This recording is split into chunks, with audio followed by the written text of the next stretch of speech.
음해의 대상이 될 수 없는 불로유. 2023년 11월 26일 인터넷을 들여다봤다. 불로유와 관련된 기사에 눈길이 갔다. 신인 허경영이 상주하는 하늘공에서 80대의 한 남성이 숨졌는데 하늘공에서 판매하는 불로유 때문이란 내용이 담겨져 있고 보면 불로유의 장점을 알고 있는 사람으로서 너무나 뜻밖인 일에 어안이 벙벙했다. 그런 사이 수사당국의 신속한 보도가 나왔다. 망자는 불로유를 마시지 않았으며 불로유는 하늘공에서 판매한 사실이 없었다고 했다. 첫 기사가 나왔을 때만 해도 불로유가 어때서라고 믿고 있었던 나로선 그러면 그렇지란 생각이 들 수밖에 없었다. 진작 반박의 글을 쓰고 싶었지만 사태의 추이를 지켜본다고 늦었다. 어떤 사건이든 기사는 사실에 부합해야 한다. 그러려면 취재를 잘해야 한다. 이번 사건에서 보듯 사망의 인과관계는 제대로 파악되지 않았다. 따라서 자신의 명예가 실추됨은 물론 허위사실 유포에다 명예훼손의 죄를 피할 수가 없게 됐다는 생각이 들었다. 실로 안타까운 일이 아닐 수 없다. 알려진 바와 같이 하늘공에선 불로유를 판매하지 않고 있고 망자도 불로유를 마시지 않았는데 어떻게 이런 기사가 나올 수가 있는가? 단순 실수였을까? 기사의 성격으로 보아 그게 아닌 것 같았다. 언론이 어떻게 안 본 거짓말을 해대는가? 국민을 못으로 아는가? 어거지도 이런 어거지는 없다. 기자는 고백해야 한다. 왜 그랬을까? 저희가 의심스럽다. 불로유의 현주소라 할까? 불로유가 본격적으로 선을 보인 지는 1년을 넘어섰다. 취재의 대상으로 보면 결코 짧은 기간이 아니다. 불로유를 믿든 말든 소문은 빨라 전국에 많이 퍼졌다.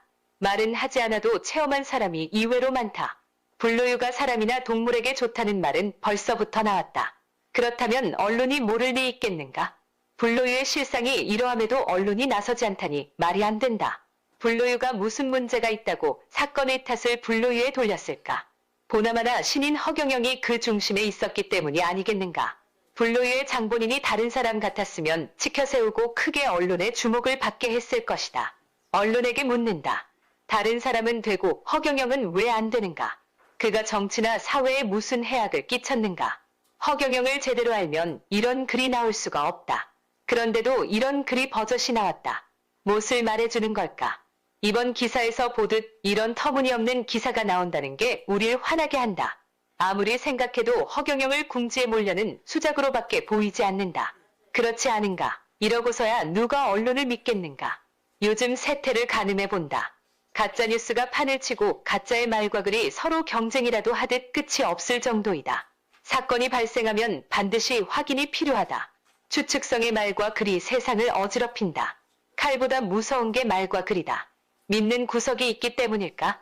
음해하는 어떤 배후 세력이 없고서야 이럴 순 없다는 생각마저 든다. 왜 음해가 나오는가? 사회적 병리 현상이 음해이다. 거짓은 오래가지 못한다. 금방 드러날 기사를 왜 내보내나? 이러니 고의성이란 말이 나오지 않는가?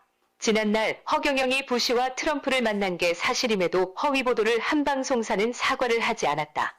이번 사건도 사과가 없다는 게 이를 말해준다. 잘못했으면 즉각 언론을 통해 사과를 해야 되지 않을까? 선도적이어야 할 언론이 이래서야 되겠는가? 개인의 생각이지만 사과만 하면 사법 처리는 하지 않을 것이라 여겨진다. 사회가 바로 서려면 정의가 살아있어야 한다. 우리나라의 고소고발이 세계 제1위이고 일본보다 약 200배 많다고 들었다. 사촌이 눈을 사면 배가 아프고 남 잘 되는 걸 못 본다. 일부 사람이 그렇다는 것이다. 음해가 음해를, 고소고발이 고소고발을 낳는다. 상대를 죽여야 내가 산다는 심리일까? 음해가 아무리 난무해도 허경영과 불로유는 음해의 대상이 될 수 없다. 달개 모가지를 비틀어도 새벽이 오듯 허경영의 불로유는 반드시 뜨게 돼 있다. 불로유는 영원히 살아있는 물질로서 공식적으로 검증이 끝났다. 우린 국익을 생각하고 미래로 나아가야 한다. 대승적 차원에서 바라볼 필요가 있다. 불로유는 이제 시간이 말해준다. 얼마 있지 않아 불로유의 세상이 된다. 이번 기회에 황우석 박사를 상기해본다. 언론이 그를 어떻게 내몰았나. 논문에 다소 문제가 있었다 해도 국익을 생각한다면 내쳐선 안 될 일이었다. 불로유는 어떤 경우에도 제2의 황우석이 될 수 없다. 불로유가 내뿜는 자체의 향기 때문이다.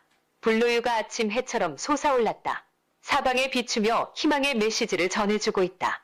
허경영은 국가의 크나큰 보배이다. 그와 손을 잡으면 우리나라는 세계 인류의 복지국가가 된다. 불로유는 세계적인 빅뉴스감이다. 곧 불로유 먹기 운동이 펼쳐진다. 범국민적인 운동이 될 것이다. 국내에서 쉬쉬한다고 잠잠할 것인가? 왜 언론이 이 기회를 활용하지 못하는가? 외국에서 알고 취재진들이 하늘궁에 몰려들 것이다. 이럴 때일수록 언론이 나서야만 한다. 불로유가 국민 건강의 제1호가 됨에도 언론의 취재가 없다니 안타깝다. 일본 같았으면 벌써 사회적 이슈화가 됐을 것이다. 지금이라도 늦지 않다. 김차웅 검경합동신문 논설위원.